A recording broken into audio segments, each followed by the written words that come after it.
Hey MAAR fans, it's Napalm Dawn on G4G. I've got some news for you guys today, but we'll get to that in a little bit.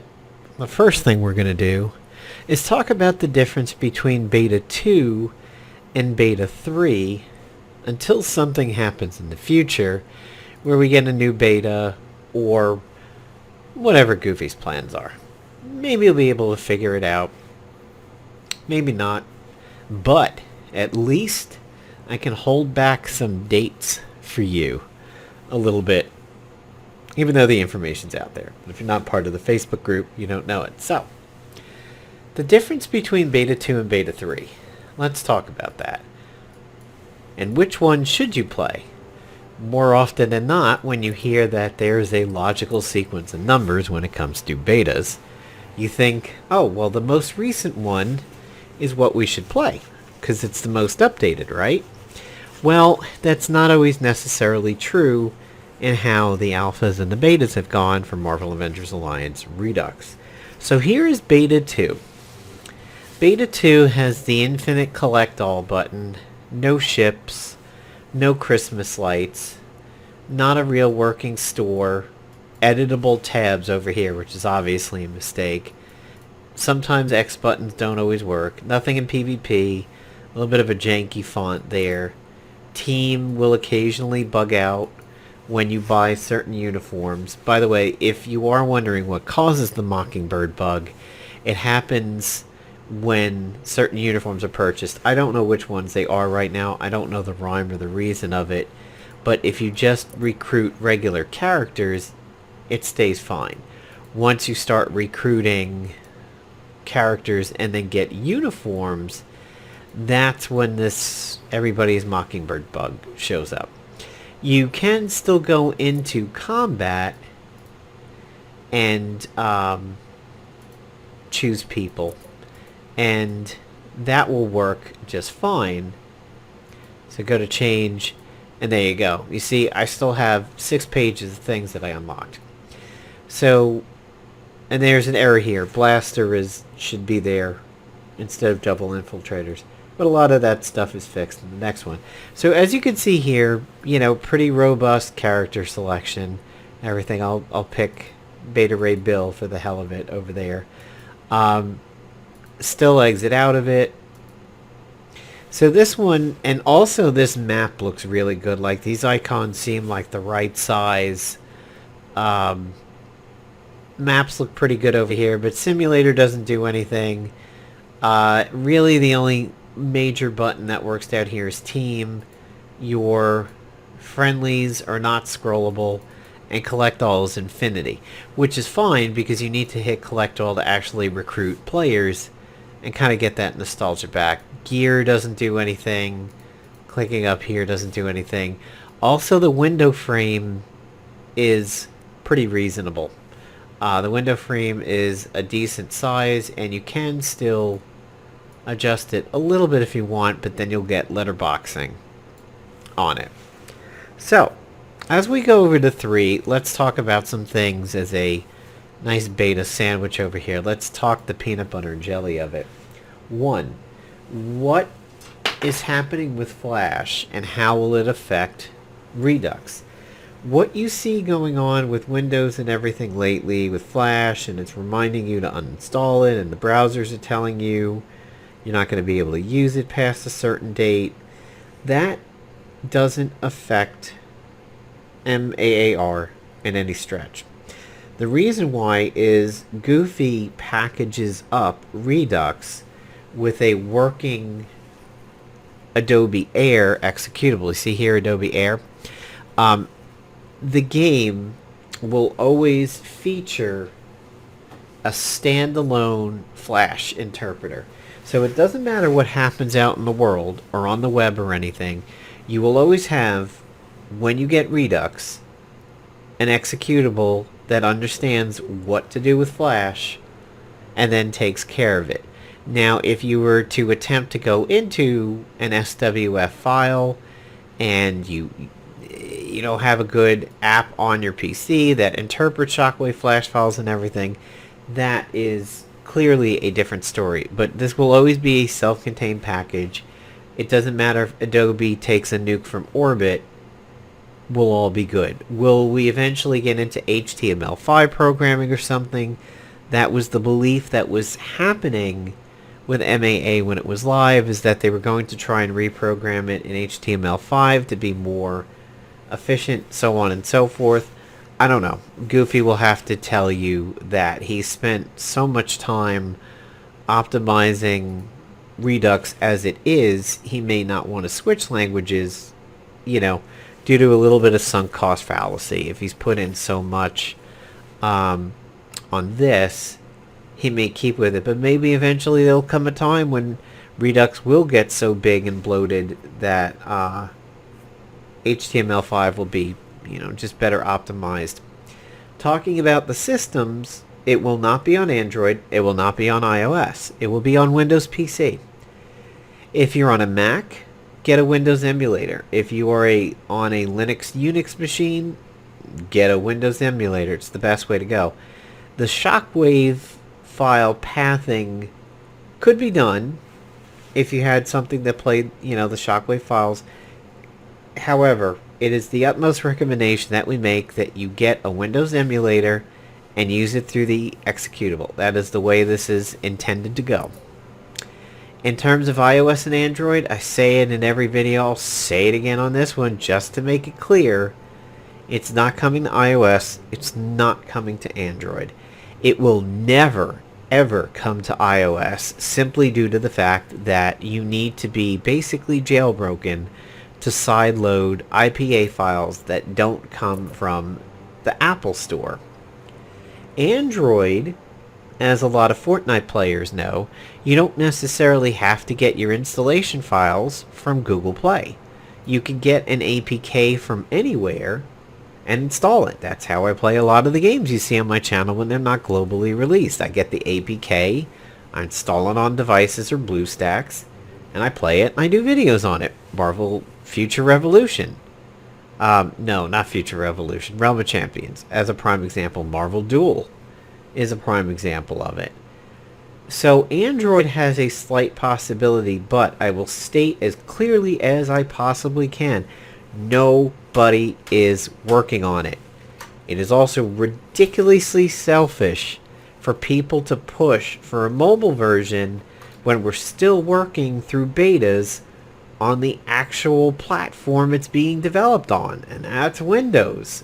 So you're essentially asking a McDonald's employee to put down the burger, put down the fries, close the register, say one moment, and run over to a Burger King to get you a Whopper because you wanted a Burger King Whopper to go with your McDonald's fries and chicken nuggets.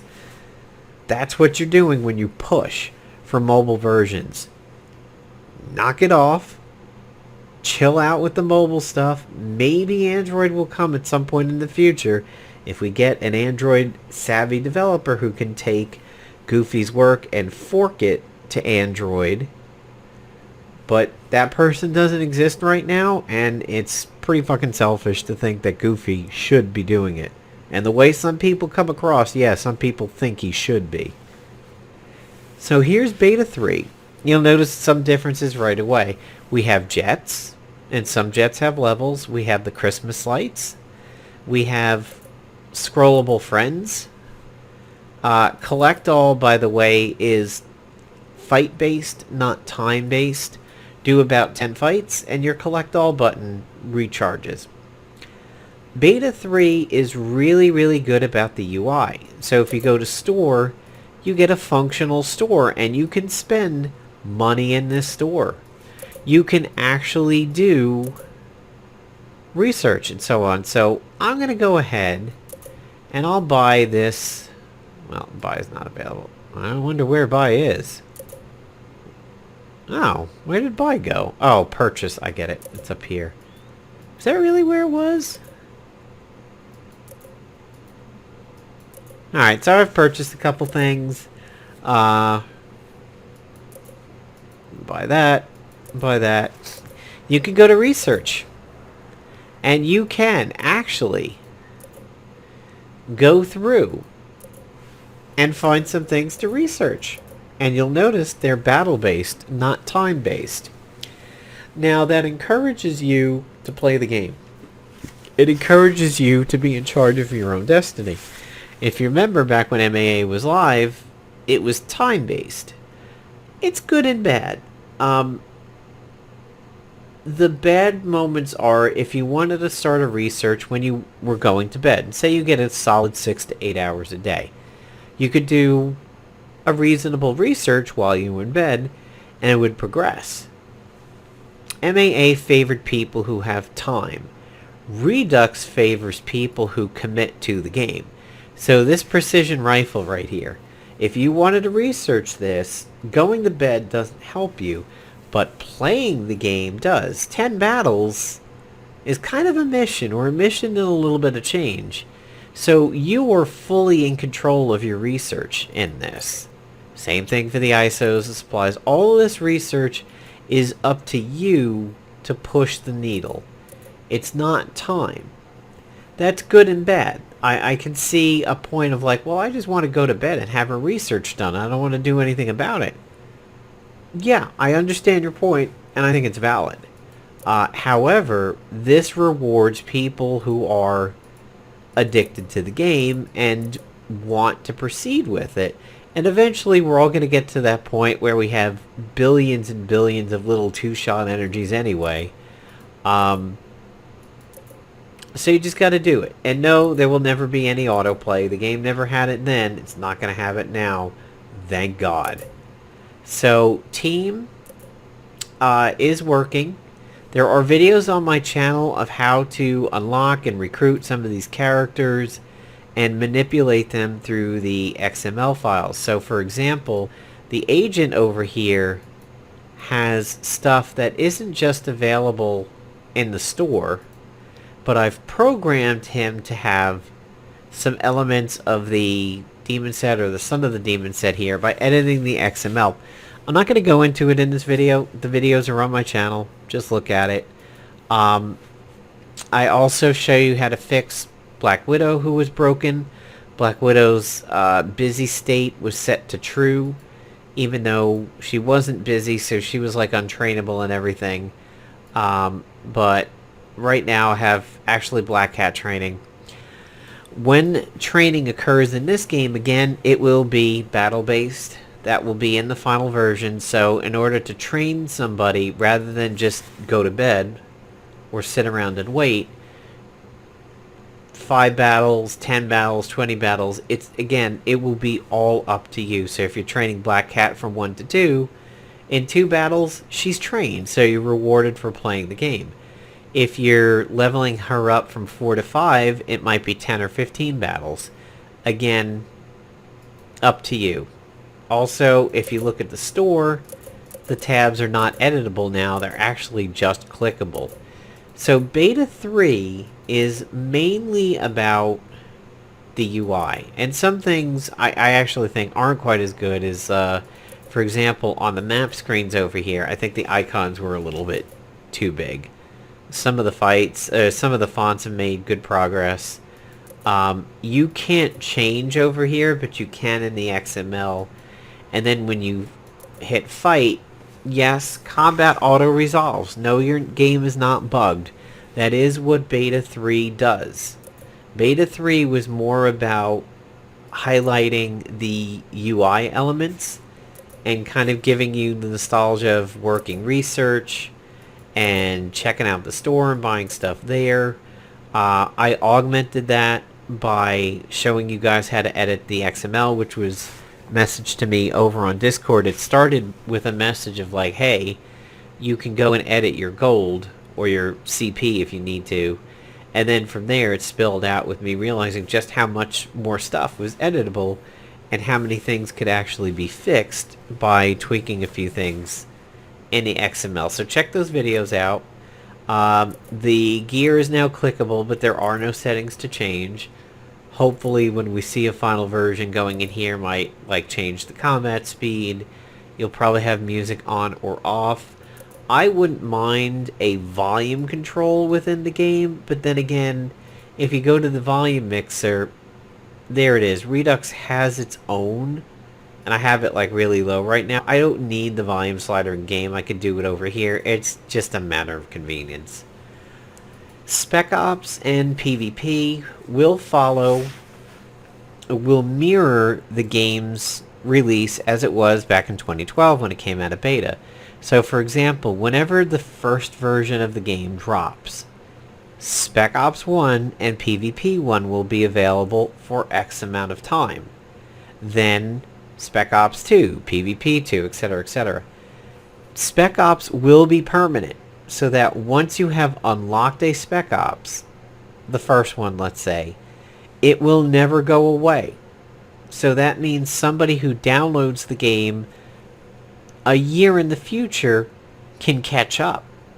They could, a Spec Ops that gives them Mockingbird, for example, they will never have to be stuck. They will just download the game, they'll play Spec Ops 1, they'll recruit Mockingbird, and then maybe they don't do 2, 3, 4, and 5. Maybe they skip ahead to 10 because that was the one that was just released. But Mockingbird was really a big deal to them, so they do 1, and then they do 10.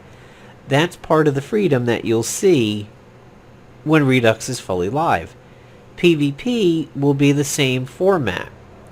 A team of writers and researchers have created teams for Redux when PvP gets released that will emulate what Season 1 looked like, what Season 2 looked like, etc., etc.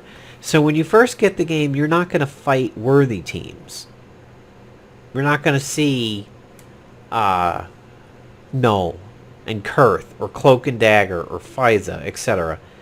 You're going to see Iron Man, Iron Fist, Captain America, the Human Torch versus Human Torch battles, Spider-Man as an infiltrator being a dick, like Thor, early Thor without skin showing up. So you'll relive the existing timeline from 2012 to 2016. It will be quicker though, and you probably will not see PvP pre-seasons, those beta seasons, if you remember them. You probably won't see them because nobody will be testing things. There's a possibility maybe Goofy will come up with some new code and he will release a pre-season to see how something works out. But how you'll get the rewards is you'll be given a ladder of opponents and you have to win X amount of battles to get the maximum amount of rewards. So for example, maybe PvP Season 1 drops. We've designed 15 teams. You need to beat 10 out of the 15. Now you have earned all the rewards for that PvP season. What they plan to do is that as the seasons progress, you will see the older teams start to drop off, and then the newer teams that fit the meta at the time will show up. So right around the time you see Beast and Nico, or Pesty and Nico, you're probably not going to see a lot of Iron Fist and Iron Mans.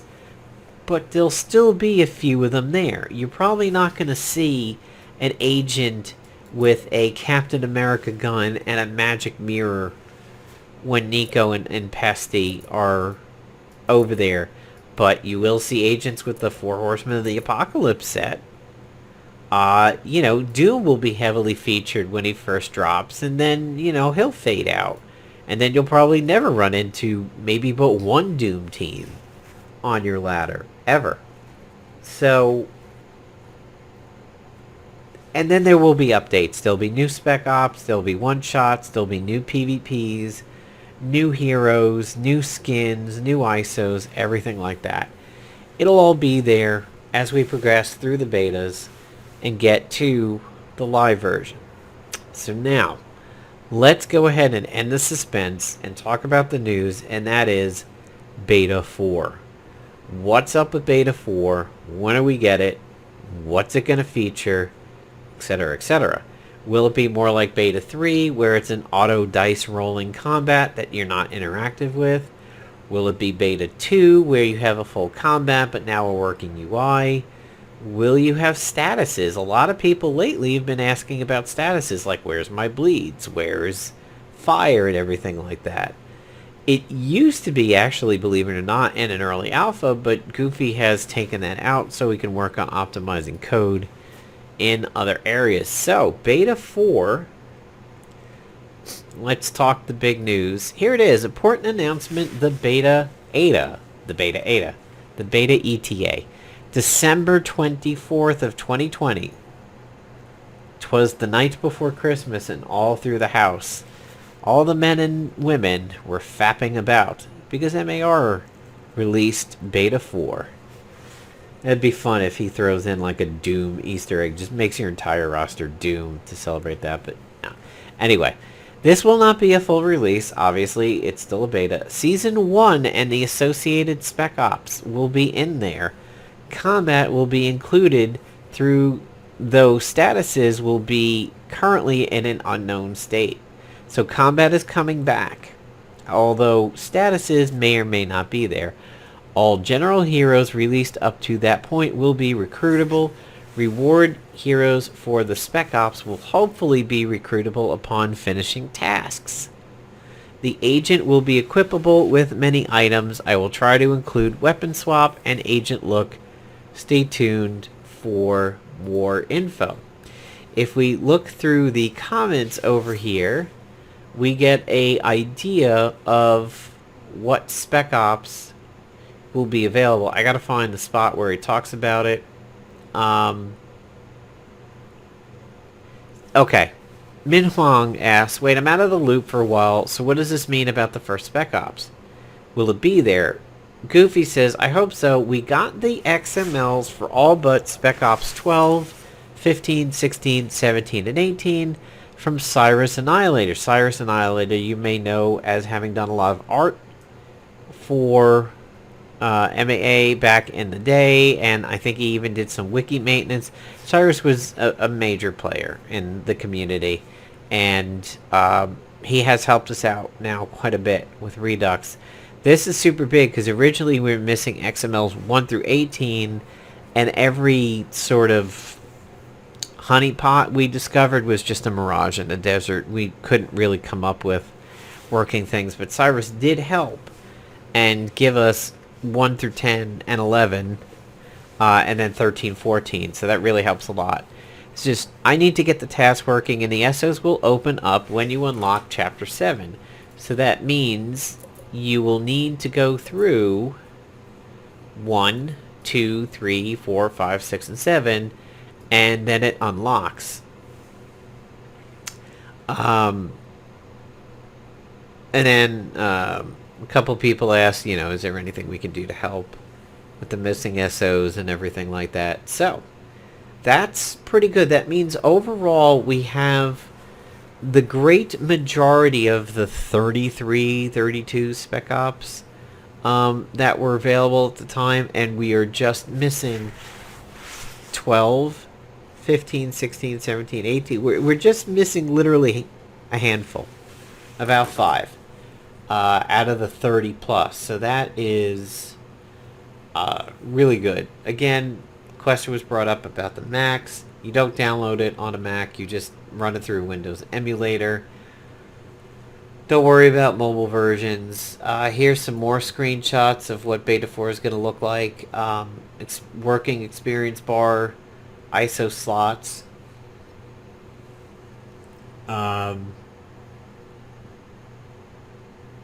200 a little bit of a spelling error.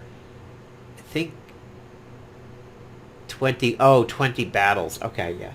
So you need a space between the 20 and the battles, and then the L needs to not be that semicolon.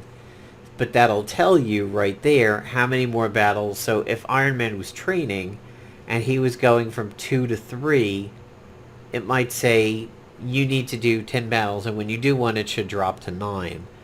The associated costs and everything. So that's what's happening with Beta 4. We're going to get it the night before Christmas, and that's well played. That's fun. It gives Goofy about a solid month to work on things. I know life is getting a little bit better with the health in his family that he had to worry about and take care of. Let's see this service announcement. Oh yes, this is also big. Your saves will not carry forward. So any progress that you've been making in 3 with recruiting heroes and leveling them and everything, it won't come forward because the save structure will be changed. Expect that in the beta. And before you even move a pinky towards your keyboard to complain, I want to remind you that if you've ever played any beta of a game on the internet, oh, by the way, here's some more pictures of Beta 4. If you've ever played any betas out there in the world, you'll know that when betas go into live, there isn't continuation for the most part. A lot of mobile games do have that continuation where the beta rolls into live, and if you've been playing the beta like Marvel Strike Force, you will carry that progress forward, giving you a little bit of an unfair advantage. But a lot of games do wipes. World of Warcraft, Shadowlands beta, when it was happening over the summer, after about 4 or 5 months, they did a wipe, and any progress you did in the beta, you had to start all over again. If a AAA company like Blizzard does wipes, you really can't fault Goofy at all for doing it. If he optimizes code and the new code just isn't compatible with the old XML structure, don't complain about it. And besides, this is betas. This is what needs to be expected. So if you're like, man, I played beta 3 and I leveled Iron Man to like 10, and I had about 5 other people recruited. They were like levels 5 and 6, and there was another 10 in there. Sorry, but you know what? Keep beta 3. I mean, look at what I do with my directories over here. That's beta 2. There's beta 3. Honestly, when beta 4 drops, it's going to be its own folder for a little while, and then maybe eventually I will delete beta 2, especially 4 has working combat again. Well, no, beta 2 has every character in the game. Yeah, I would probably keep beta 2 around simply because it has every character in the game. Beta 3, I might delete if he keeps his UI progression and just, we have working combat again. Beta 3 is probably the one that I wouldn't need, but I would probably keep beta 2 for the full roster. So there you go. That's what's happening in the world of Marvel Avengers Alliance Redux. Beta 4 is coming. It'll drop the day before Christmas. If you want to play before then, get beta 2 and beta 3. They're not particularly big. Use beta 2 for the combat. Use beta 3 for the UIs and, the cool clicky sound effects. Generally the right fonts and right colors and everything like that. Play both. I mean, when I was streaming it, I would play both. I'd sometimes do beta 2 if it was a theme for the day, like let's play with Guardians of the Galaxy, let's play with Asgardians, let's play with villains. But then, beta 3, we would stream that to get a little bit of the progression. So, hope you guys enjoyed this video. Hope you guys enjoyed finding out about beta 4 and everything. Goofy has a video with me on Twitch. If you look in my Twitch archives, there will be a video where Goofy was in the Twitch audience and he was interviewed by the community. You may want to go check that out. Links are down below to download beta 2, beta 3, get onto our Discord, and get on to our Facebook. What updates will you see from me between now and beta 4 releases? It all depends on if Goofy gives me a big dump of information like screenshots or videos of it in progress. More than likely I will have access to beta 4 at least a few days in advance, and you'll see what to expect. But I think it's pretty cool that we're going to get a December 24th release over here for beta 4. Also, because in a way, maybe not a lot of people realize it, but it is a throwback to one of the milestones that Gaming Life Beginner had set when the game was called Saviors in the Multiverse, before Goofy took over with his own code. GLB said it'd be coming around Thanksgiving, then said what he said about working and being the only one in the house who could make money and blah blah blah. And then he set a new date for Christmas of that year. So in a way, it's a little bit of an Easter egg to one of the milestones GLB had set, but never accomplished. So, hope you guys enjoy the video, and I will see you next time.